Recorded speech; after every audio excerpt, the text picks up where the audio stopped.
Canal Futura e SESI apresentam.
Je m'appelle Corinna Dad.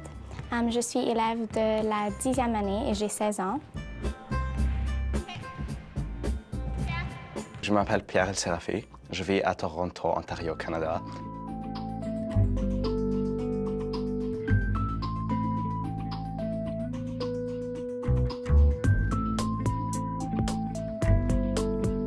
Ce qui est spécial au Canada, nos forêts. Les forêts boréales qui se trouvent au nord. C'est unique, je trouve.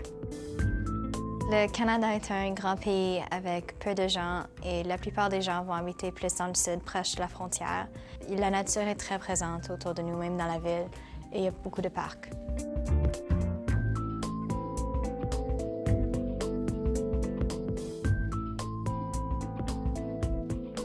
Toronto, c'est la plus grande ville ici au Canada et puis vraiment, ce qu'il y a de spécial, c'est qu'on retrouve de tout.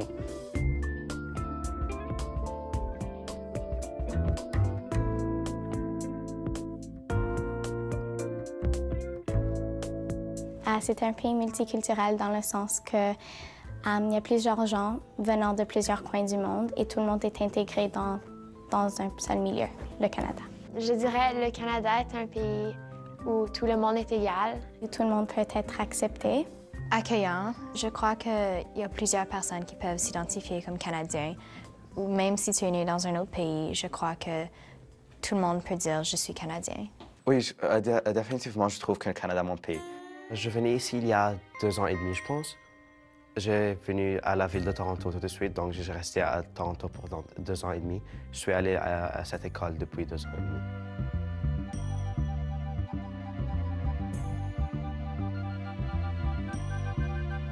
Nous sommes situés à Monseigneur de Charbonnel, une école catholique francophone. In Ontario, there are 4 public school boards, right? There's a secular board, a Catholic board, then there's a French secular board and a French Catholic board.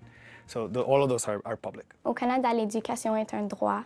C'est quelque chose, je trouve que ce n'est pas optionnel.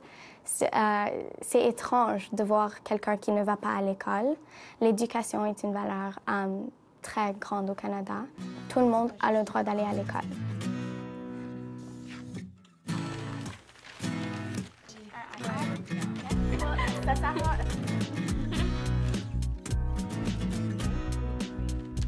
Je vais parler de l'art. Pour moi et pour beaucoup de gens dans le système d'éducation du Canada, l'art est très important. Ça représente l'accueil parce que le Canada est un pays très ouvert et il y a beaucoup de gens d'autres pays et c'est très multiculturel. Vous parlez de l'environnement et comment les personnes dans l'éducation canadienne aident les élèves à comprendre l'importance de l'environnement et comment respecter l'environnement. Okay, donc je vais vous montrer ici la photo des les sports au Canada. Et puis, vraiment, les sports ont vraiment un rôle très important au sein de l'éducation au Canada.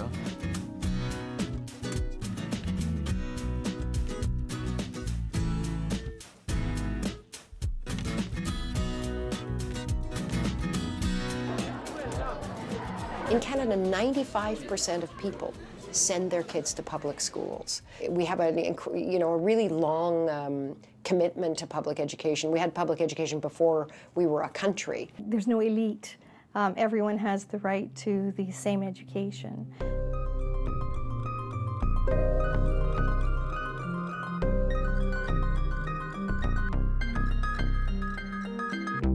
The history of Canada and Ontario are based on two key principles. One, excellence in public education, and secondly, equity, meaning that every child has the right to an excellent public education. These have been foundational pillars for public education in this country and indeed in this province from the mid-1800s when we really just got started because, as you know, Canada became an entity in 1867. The vigils are very, very strong, so it's them who have the ability to kind of change the social order inside the school. And indeed, when you look at the results that Ontario students achieve, we are regularly recognized for excellence in results and equity in results. That despite the fact that we are also a country with a lot of immigrants. Ma mère, qui est d'origine palestinienne en fait, elle était née en Palestine, mais dû à la guerre, elle a dû immigrer au Liban. Aussi, puisqu'elle commençait à perdre sa vue, la médecine n'était pas assez avancée au Liban qu'elle était au Canada, donc cela l'a poussée à venir vers le Canada. Et justement, en 1980 à 89, elle a immigré au Canada. Mon père, d'origine irlandaise, il est né en Irlande. Aussi, des mêmes raisons, il a commencé à perdre sa vue. Le travail était, disons, meilleur au Canada, donc il est venu au Canada afin de pouvoir travailler et de pouvoir procurer pour sa famille. Et justement.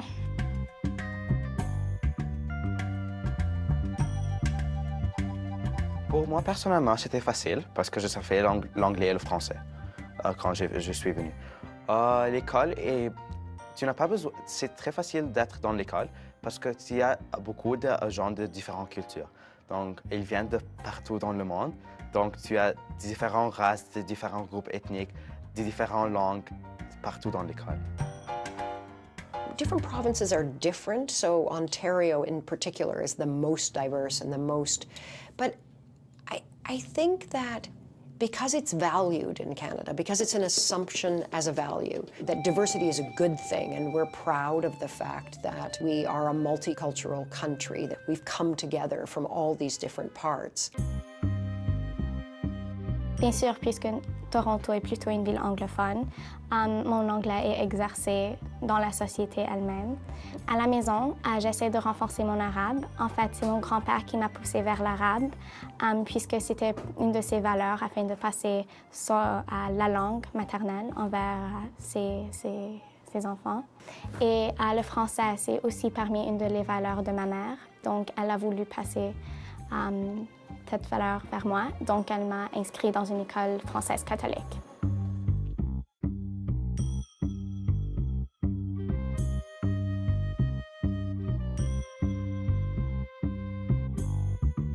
Donc ici, à Monseigneur de Charbonnel, officiellement, tous les cours sont donnés en français. Donc vraiment, c'est un apprentissage qui est francophone. Sauf que puisque nous sommes dans un milieu anglophone, souvent dans les couloirs, on entend des élèves qui vont parler en anglais. Il y a des gens qui pensent que c'est moins bon. Moi, je pense que c'est bien du fait que les gens sont bien versés en deux langues.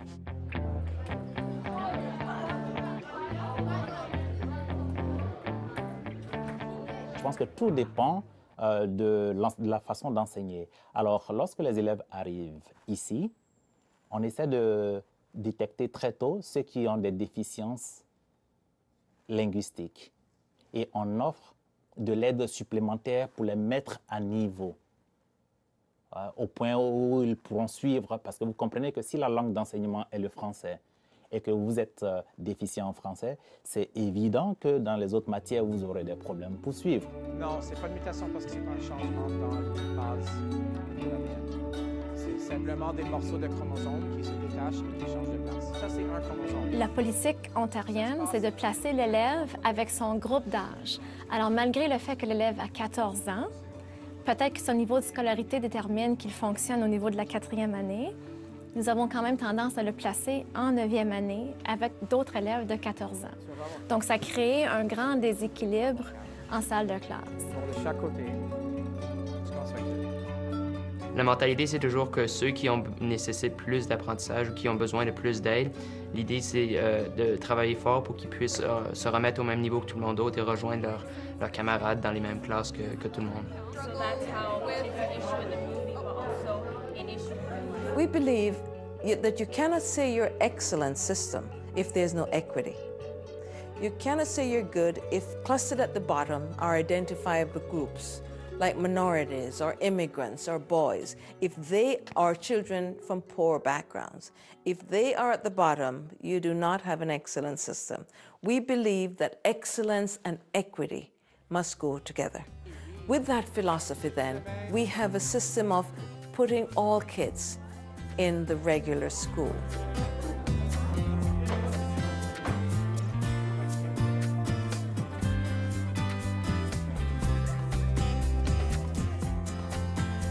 What you need is you need an effective principal at every school, and you need a kind, effective teacher in every classroom, a teacher that cares and you know, absolutely understands, you know, pedagogy and relationships. That's when you really make the biggest impact, because teacher effectiveness trumps everything. You know, race, gender, socioeconomic background. You put a great teacher in front of a class, that's when you're going to get the best results. Well, I think we do pretty well in terms of the sort of gap in Canada is, and not as wide as it is in some countries in terms of the, you know, between the sort of high-performing and low-performing students. I mean, actually, newcomers to Canada, in the, you know, on average, do better than Canadian-born students. They're more likely to go to university, but that's not all newcomers. It depends where you come from when you come to Canada. Only 60% of students from Latin America who begin 9th grade finish high school within 5 years, right? The other 40% either leave the school system or it takes them longer to finish. That's the correct interpretation of the data. On the other hand, other groups of immigrants, like immigrants from East Asia, some immigrants from Eastern Europe, either their rate of graduation is either similar to English-speaking Canadians or better than English-speaking Canadians. Moi-même, je suis immigrant, je ne suis pas né dans ce pays, donc je connais, je comprends la mentalité et je sais que les élèves ont besoin de travailler fort parce que la compétition est très grande. L'université, c'est pas facile, mais dès la 7e année, on les identifie et on travaille très fort avec eux justement pour que lorsqu'ils commencent la 9e, qui est le secondaire, ils sont plus ou moins au même niveau que les autres. On veut justement que tous les élèves aient la même chance de réussir, d'être admis aux universités ou au collège que les autres, si vous voulez.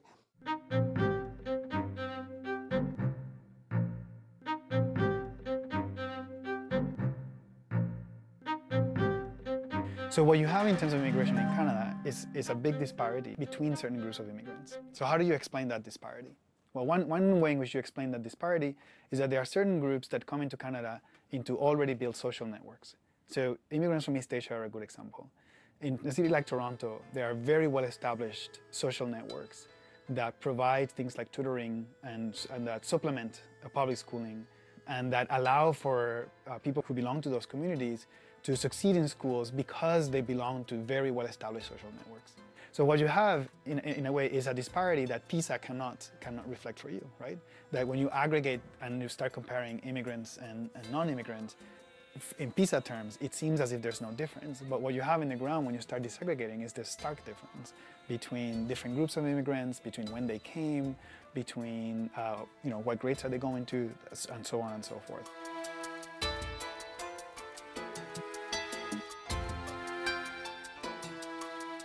Mes parents voulaient comme sacrifier tout pour nous. Donc, ils ont sacrifié le bon emploi. Mon père était l'equipment manager de McDonald's dans tout l'Égypte, ce qui est un bon emploi et avec un grand salaire. Ma mère aussi, elle était le directeur de cabin crew dans Egypt Air, donc était entre bon emploi. Ils ont sacrifié tout ça pour aller ici, avoir de la sécurité sociale. Et l'éducation ici était une des valeurs qu'ils voulaient comme aller ici, parce que l'éducation ici est très bonne. So people come from all over the world, and they come from all over the world with, a lot of them come here for their children. They actually come so their children can have better lives. They come with a kind of dream for their kids. You know, doctors somewhere else, they'd be taxi drivers in Canada so their kids can go to school and be successful.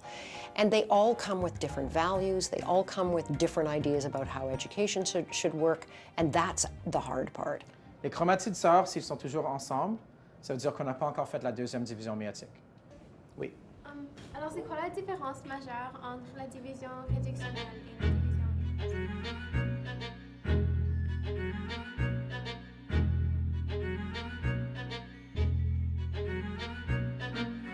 Je pense que la meilleure chose à propos de l'éducation au Canada, c'est que c'est gratuit. Donc, c'est inclus dans les taxes et quelle que soit ta situation financière, tu peux aller à l'école et tu es garanti d'avoir ton diplôme du secondaire si tu continues tes études. Donc, tout le monde est égal à ce niveau et tout le monde a une chance de faire quelque chose dans la vie. Et même si tu viens d'un milieu plus pauvre, si tu es bon à l'école et tu t'appliques, il y a plusieurs bourses que tu peux avoir et il y a également du soutien financier que tu peux avoir si tu veux faire des études postsecondaires, donc aller au collège ou à l'université.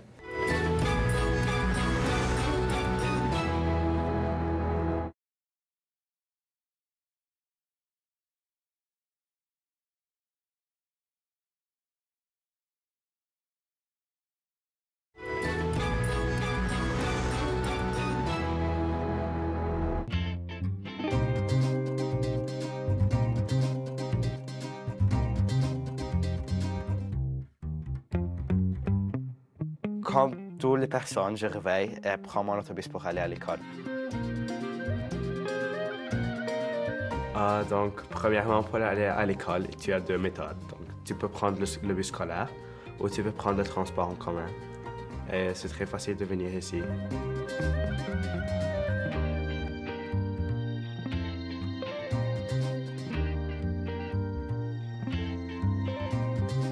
Tu arrives à propos 8h20 et tu mets les choses dans ton casier et tu attends pour la cloche pour la première période. À l'école, je crois que c'est des journées de 6 heures environ. Nous commençons à 8h30 et terminons vers 3h. J'aime toujours apprendre des choses nouvelles, spécialement à l'école. Spécialement dans le cours de maths, nous apprenons toujours des affaires nouvelles. J'adore le cours d'histoire. C'est une de mes matières préférées, ainsi que le français et l'anglais. I guess action that Jerry did to disturb the universe. We know we discussed yesterday the universe is the actual school. Is there anything else we want to add to the theme of disturbing the universe? Or? Surtout ceux qu'il y en a qui veulent apprendre et il y en a beaucoup qui ne veulent pas apprendre, ils ne veulent pas être à l'école. Alors je crois que la société en tant que telle a un bon respect pour les enseignants puisqu'il y a une perception que c'est très difficile. Puis je dirais que cette perception-là n'est pas complètement fautive. Cela peut être très difficile d'avoir un rapport avec les élèves. Et je crois que ma réussite en tant qu'enseignante, c'est oui, je dois leur convoquer ou leur donner de la matière, leur enseigner comment faire certaines choses. Mais si je n'ai pas un rapport avec mes élèves, ils ne vont rien apprendre. Well, after Jerry kept up not selling the chocolates, one of the students told him, like, we never thought of saying no. We've tried to really embrace learning for all. And, learning for all really, I think, is the driver of everything that we do. Because traditionally, the role of the school has been to ensure that all students get taught. But now, what we're trying to do is ensure that all students learn. We believe that all children can learn given time and proper supports, given interventions. They won't all learn on the same day and at the same rate. And traditionally, the student has always followed the teacher. But now what we want is we want the teacher to follow the student and build on what that student knows and can do. De l'enjambement. Oui, ça va être à cause de l'enjambement. Et pourquoi est-ce Et que de les mutation. Pourquoi est-ce que les centrions sont en haut? Je dis toujours à mes enseignants, enseignez l'élève, non pas la matière. Les enseignants ont tendance à s'accrocher à leur matière et à oublier qu'il y a un enfant assis devant eux. Et lorsqu'on s'accroche à la matière, on perd l'élève. Mais si on s'accroche à l'élève, on gagne la matière.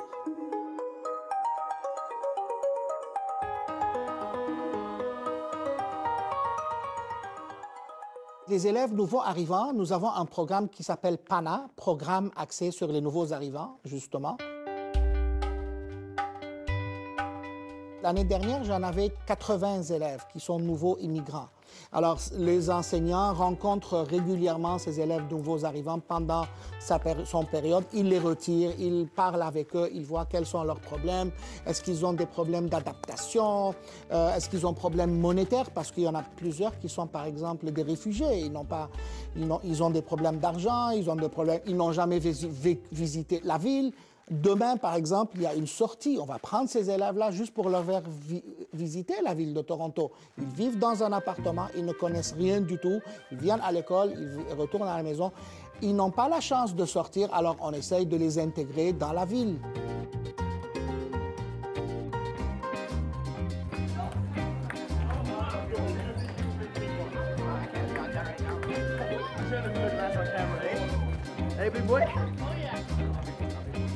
Dans le futur, j'aimerais me diriger vers le droit. J'aimerais être avocate, idéalement. C'est quelque chose qui m'est passionné. C'est une de mes ambitions, d'être capable de défendre les gens. Je ne suis pas encore sûre, mais j'aimerais bien me diriger comme ingénieur informatique. En ce moment, je suis très intéressée en médecine sportive, donc peut-être vers la physiothérapie. Ce que je veux, aimerais là, avoir un bon emploi, avoir une bonne éducation, avoir une bonne vie, comme n'importe quelle personne veut.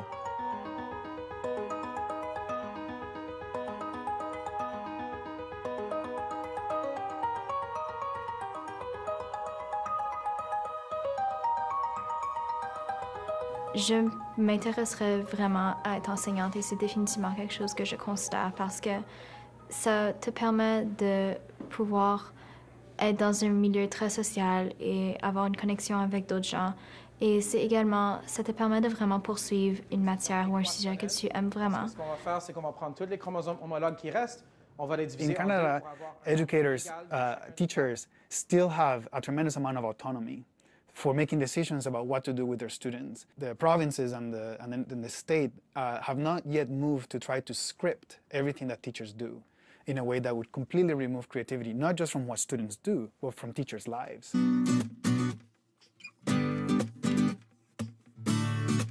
J'ai choisi le mot support parce que les enseignants vont te supporter, ils vont toujours t'aider.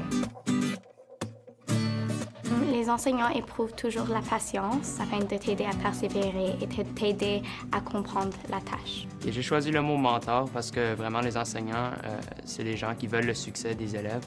Et ils sont toujours prêts à nous aider à persévérer.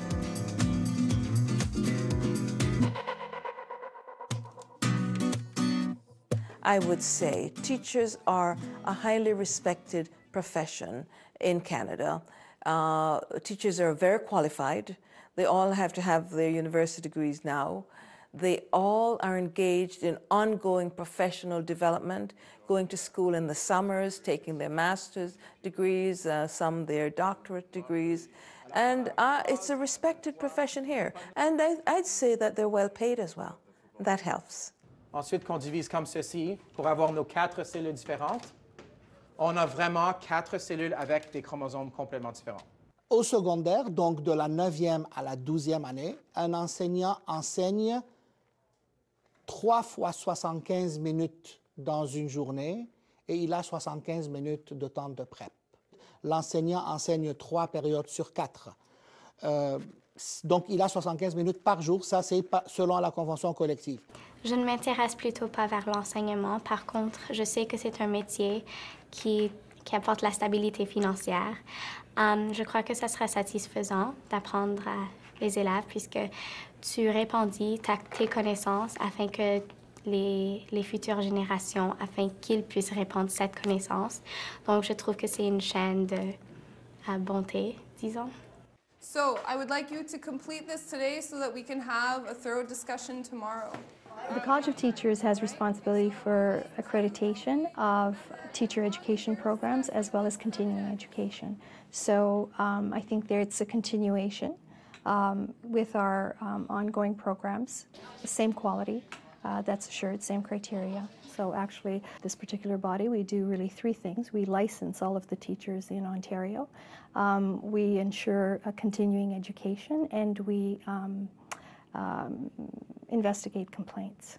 So part of the challenge with teacher education is how do you shift the focus away from figuring out what is the best way for me to teach you something to trying to figure out what is the best way for us to learn something, right, together, so that we're both engaged in the learning process.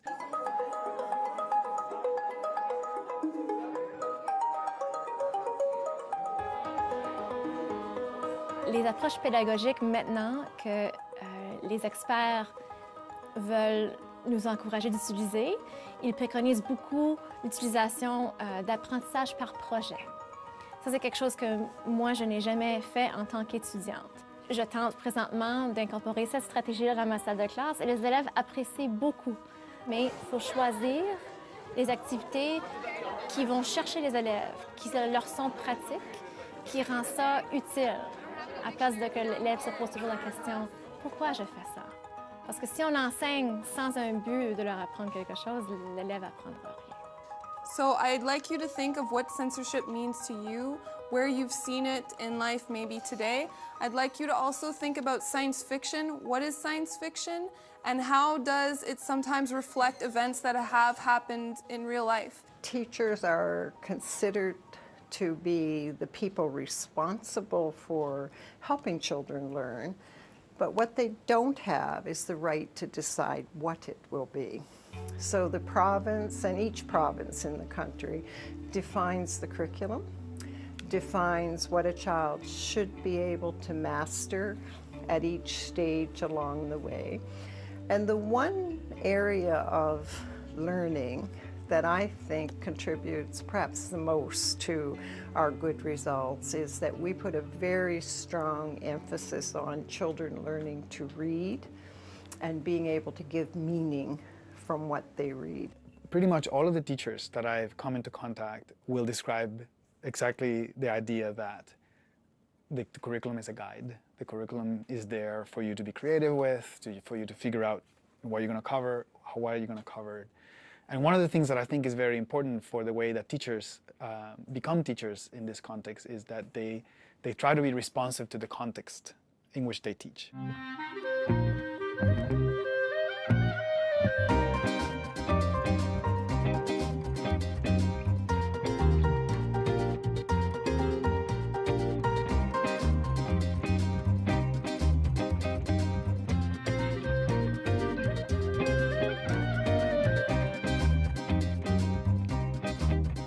J'adore l'histoire. J'adore la science. Moi, je raffole l'histoire. J'aime beaucoup vraiment l'histoire, mais aussi, je suis très doué en informatique. J'aime l'histoire et j'aime les sciences aussi. When a teacher tries to teach the same thing to the whole class at the same time, chances are 1/3 of the students will know it, 1/3 will get it, and 1/3 won't. So 2/3 of the students are wasting their time. So differentiating the instruction is absolutely critical. And I think in order to do that, we have to really go deeper in terms of personalization, so that the student is really at the core of all the instructional activities. Il y a certains enseignants qui préfèrent parler et les élèves écoutent et prennent des notes. Certains affichent les notes au tableau et nous copions pendant qu'il est en train de nous les expliquer. Donc, il y a des matières qui sont très longues, donc tu dois faire révision de toute l'accumulation des matières que tu as apprises dans ce sujet et tu dois le mettre dans un examen, ce qui est difficile. Par exemple, il y a des examens comme tu dois appliquer ta connaissance, par exemple, comme les maths. Tu n'as pas besoin d'étudier, mais tu dois juste avoir la connaissance de comment appliquer ça. One of the things that we do here is we have the EQAO assessments, and it's very much a summative assessment of where students are in terms of their learning, and it happens at grade 3, grade 6, grade 9, and then there's also a literacy test in grade 10 that's part of a graduation requirement. So no matter where a child lives in this province, they, and indeed most of all their parents, have a chance to know how did they perform on reading assignments in relation to what we expect them to do. And that's what this agency that I am responsible for does. We create those assessments, we bring those assessments to a central place, we score them, and we provide the results back to the parents. It really does allow us an opportunity to see how the system is performing, and then focus some of our efforts and our resources around some of the gaps. And I would say it's one of the main reasons why we've been able to focus some of our resources and teacher capacity efforts around some of the challenges that we see with our boys. Because you know, when we look at some of the trend data coming out of these assessments, we see some gaps in learning, and it allows us to say, okay, what else can we do to better support these boys and to really raise the collective capacity around that particular issue. Pour moi, le système est différent parce que là-bas, en Égypte, on lit, après on mémorise, il y a un grand examen, donc c'est comme 2 heures. Ici, tu dois plus apprendre et comprendre des choses, non juste comme savoir, tu dois comprendre et tu dois être familiarisé avec ce que tu comprends. Like the incident with Bailey, that I think that was like psychological warfare, just because like he put Bailey on the spot, and yeah. Our point of view is that the results should provide a window onto how a school is doing for children. And we have put a lot of attention to making sure the tests are testing what we say children should learn. So when we give the results to schools in particular, we expect them to look at the results and say, did our children learn what we said they would learn? And indeed in this province, we have a lot of commitment to paying attention to the results. I think it's good to measure. I think it's important to measure. I think that there's a lot of good arguments for doing some kinds of testing so that you can understand how well the system's doing. I think the danger is that you end up we end up kind of narrowing the definition of education, that we end up just paying attention to what we measure. People in England have talked about how maybe you end up with a kind of 2-tiered curriculum, you know, where you have the things on the top tier that you measure, in our case, reading, writing, and math, and everything else falls to the bottom tier. So we care a lot about the arts, about health and physical education, history, science, all the other things that, you know, about a broadly based education. I'm a teacher by profession, and I know that I assess children to know how they've learned. That is my basic tool. How did you learn what I've taught you? Toujours, tu dois avoir quelque chose qui te met à part des autres. Les universités au Canada cherchent toujours pour quelqu'un d'unique, quelqu'un qui veut travailler et quelqu'un qui cherche le succès. Donc, lorsque tu présentes ton application d'université, tu dois toujours avoir quelque chose afin de renforcer tes chances afin d'entrer, puisque les bonnes notes, c'est pas assez parfois, et spécialement dans les universités qui reçoivent plusieurs applicants.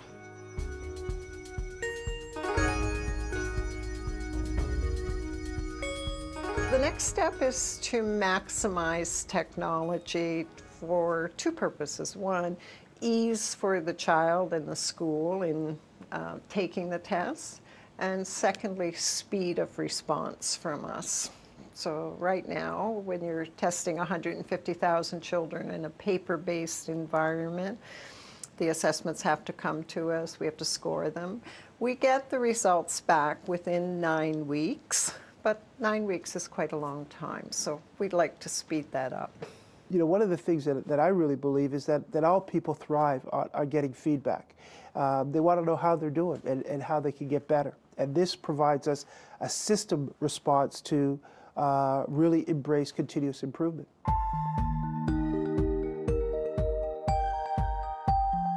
I think another advantage of having assessment of every child in your school system that can be overlooked is that in accumulating information over time, you can ask yourself if you have the right curriculum program expectations. And we've had occasion in Ontario, for example, where our assessment information and evidence has pointed to the need to adjust what we're expecting of children, that it isn't appropriate in terms of the child's development cognitively or the development of the brain.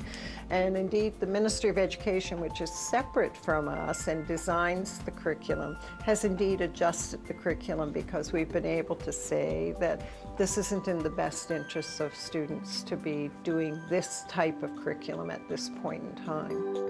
What's really important is that we focus on what happens in a classroom between a teacher and a child or a student, and that you can get very, very focused on the big picture or what you're publicizing about the numbers about education. But really, we should be caring the most about what happens in that classroom. How are the kids doing? Do they want to be at school? Are they ever sort of excited about learning? You know, are they engaged? And that's harder to measure.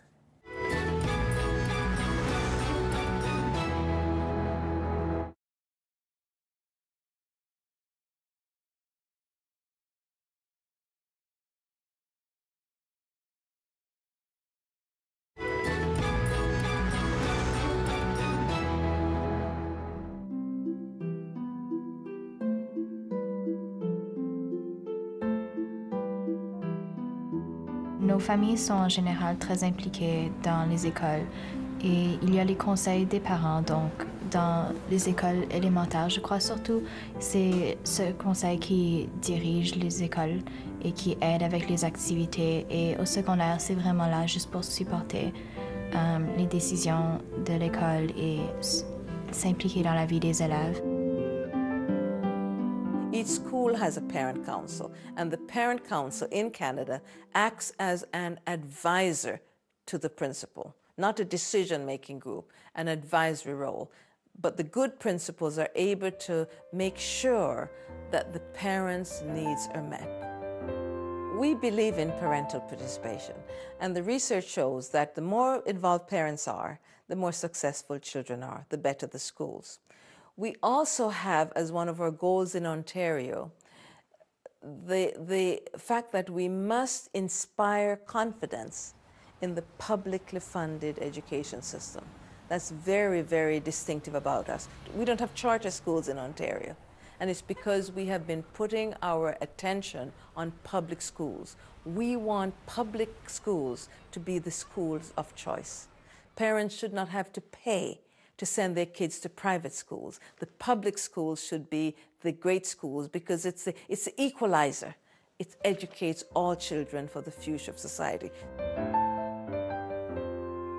So even though there are private schools with, and rich people go to private schools, for the most part, everybody goes to public schools. So it's the thing we all share. That's why it's important that people protect it and work at keeping it strong because we have this incredible thing here, which is that we all share this. We all go to public schools, and it gives us, it's a part of who we are. It does give us our culture. People always go, oh, Canada doesn't have any culture, and I happen to think it does.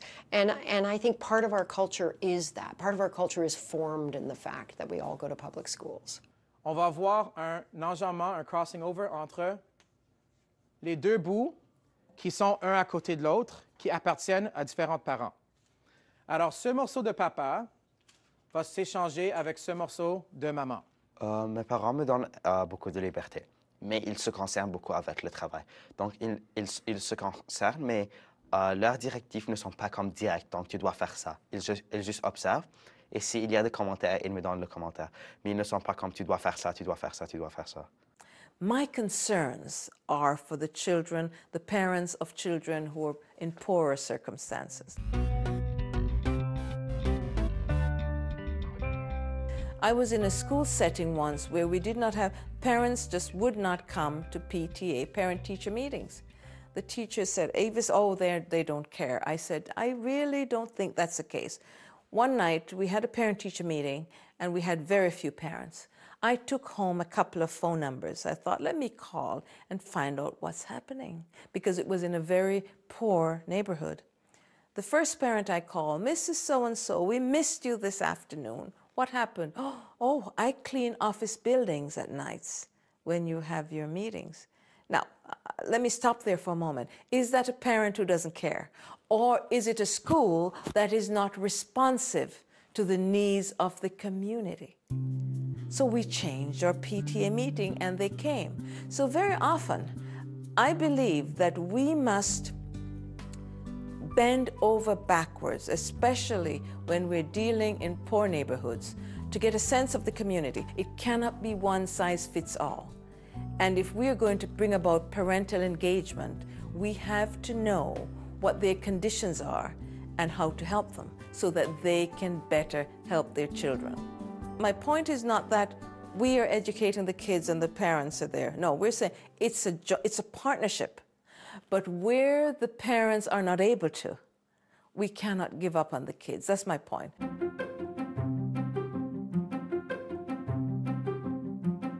We have a very good education system in Ontario. I don't think anyone will deny that. I think the majority of parents and the public are happy with their education system, but there are gaps. There are gaps between how boys and girls learn. There are gaps between affluent and less affluent. And there are schools that are in trouble. There are areas at risk. We have a long way to go there. In theory, all of the schools in Ontario are technically the same because they're funded the same. What we know from research, recent research, is that that doesn't account for the fact that parents put tremendous amounts of resources into the schools. Parents who have the resources put tremendous amount of resources into the schools that their children go to. When you look at the amount of money raised by parents in the bottom of the schools, like say the bottom 10 schools, those 10 schools come nowhere near the top one. It's a staggering difference. It's a staggering difference in terms of the resources. So that's where you see the difference. Obviously, children who come from families that have lots of money and resources have lots more experiences, so they have some advantages over children who don't have that. But we've demonstrated time and time again that if we know what we want children to learn and we focus on that, we can help them. And it's a great pride of our country that you can be born anywhere to any parent and you can do very well in this country. Lorsque je ne suis pas à l'école, j'aime beaucoup passer du temps avec mes amis, si le temps me le permet, car je suis très chargée. Je fais beaucoup de lectures et j'essaie de passer du temps avec mes amis. J'aime sortir avec mes amis, aller au centre d'achat par exemple, regarder un film ou quelque chose comme ça. Je lis beaucoup de fantasy et science-fiction aussi, et des romans historiques aussi.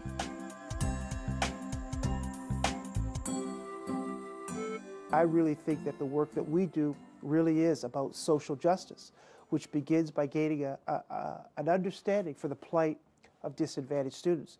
As we continually ask ourselves, you know, who tends to be marginalized, who tends to be privileged, how can we take action in our classroom and in our system to interrupt those cycles of oppression? So for me, and the work that we do at the Toronto District School Board, we're working hard to close the achievement gaps. That needs to be an urgent priority in every classroom of every school.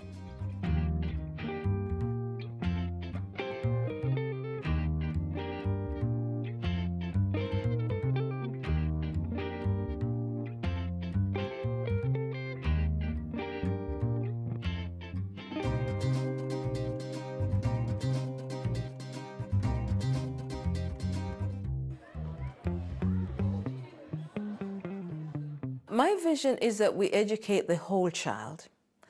We educate their minds, their hearts. We educate them in terms of what they will do. We educate them for citizenship. And when we do that, it cannot be just what's on a test, because not everything that's important can be measured, and not everything that's measured is important. So that's why we have literacy, numeracy, character, a focus on the arts, a focus on social studies, geography, history. It's the whole curriculum, the whole child. Mind you, there is testing in literacy and numeracy because that's what parents want. They want to know that their children can read and write. But teaching life skills, for example, how to be creative, how to be adaptable, those are what we call 21st century skills, and those are very important in the curriculum. Teaching them how to learn, those kinds of qualities are not just something you can measure on a test. So Canada, Ontario, has been able to forge a very good balance between heart and head and between those subjects like literacy and numeracy and the arts and physical education and so on. Whenever you're ready. I got the thumb of a sheep's pilot. Man, I got the thumb of a sheep's pilot. He broke it and lost it while he was driving back home, man. Shh, guys, I hear drum taps. L'école au Canada aide les gens à exprimer leur art et à avoir des conventions des arts, des spectacles pour la musique et des choses comme ça. Et puis les gens vraiment là peuvent s'exprimer, amener leur expertise de différents coins du monde pour ajouter. Et aussi au cours de l'année, s'il y a quelque chose qui va comme aider, comme pour le cours d'anglais, on a été voir une pièce de théâtre. Et je sais que pour le cours d'art, ils ont été au musée aussi.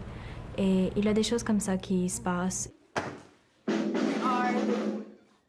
are the witches who travel sea and land, hand to hand rotating circle. We are the messenger of events. When I talk to today's kids, they tell me that they want to be creators. They can be a filmmaker on YouTube, a recording artist on Second Life, an opinion leader on all the blogs. But when they come into our schools, they have to power down.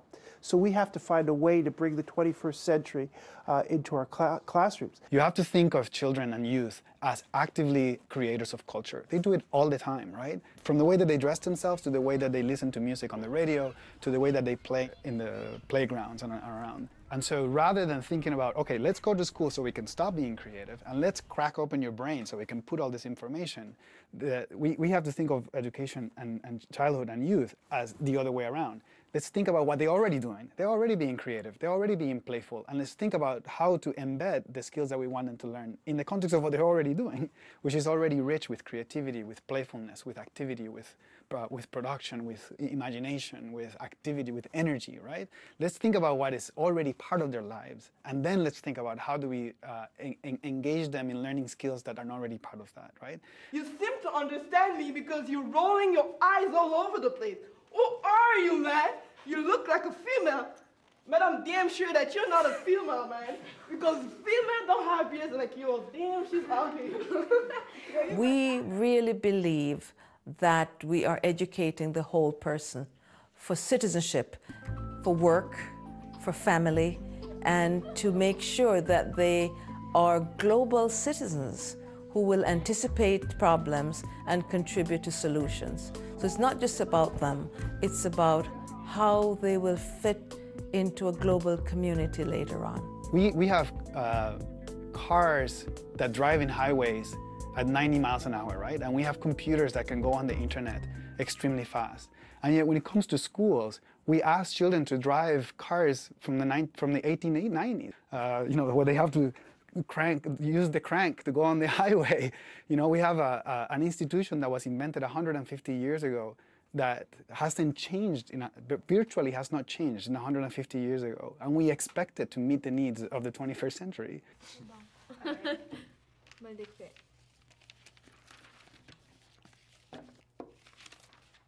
I believe that technology is no longer an option. It's an essential tool for learning. We've gone from chalkboards to smartboards, and it's so important that we continue to evolve and to adapt to what is happening in the outside world. And it's not technology for technology's sake. It's technology to fuel new forms of teaching and learning. La technologie en salle de classe, c'est un mouvement qui est surtout promu par rapport au directeur d'école. Je crois que lorsqu'on a un directeur qui est motivé puis qui veut que la technologie soit présente en salle de classe pour motiver les jeunes, Les élèves sont toujours sur leur BlackBerry, sur MSN, sur YouTube, sur Facebook. Ils sont stimulés au point de vue que... surstimulés, si vous voulez, au point de vue de la technologie. Donc, une manière d'aller les chercher, c'est peut-être d'introduire ces notions-là en salle de classe.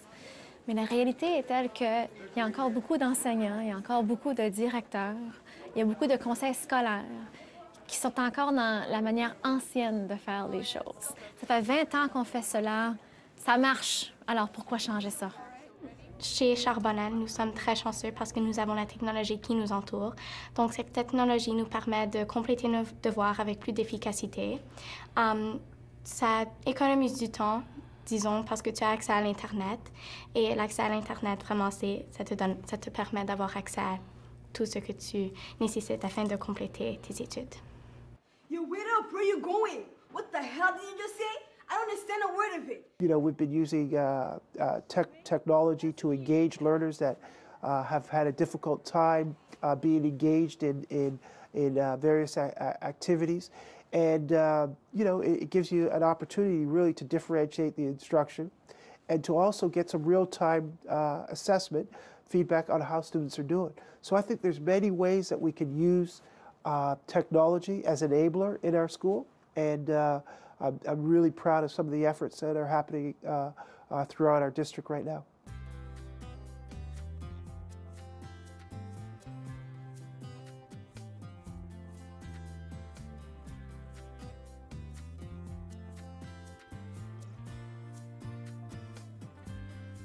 Every country has to look at its own history, its own social conditions, and come up with a strategy by bringing the best from other places. But work with teachers, work with your unions, work with your principals, because they are going to be the key to improvement. And if you really work well with them, you will be able to sustain the gains. You don't want to impose it, people obey, and as soon as you're gone or that government goes, we can go back to where we were. So I think the combination of excellent teachers, a space for teacher autonomy and teacher professionalism, and parental involvement is what has made a difference.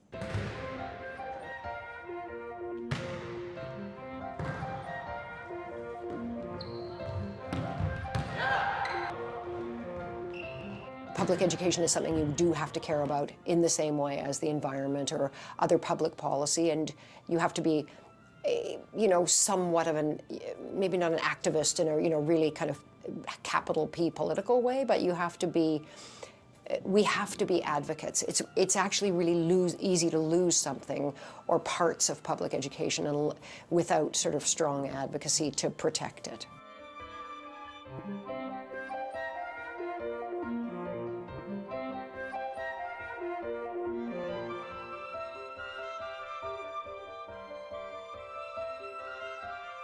Canadians really value education, and they definitely see it as a passport to the future, to attain, you know, quality of life. And so when you take a look at how schools are funded, when you take a look at resources, you know, there's certainly a lot of effort put into ensuring that we have a robust and thriving public education system. If we want to preserve democracy, if we want our country to remain a great place to live and work, then education is the key. And it takes the whole village to educate the child.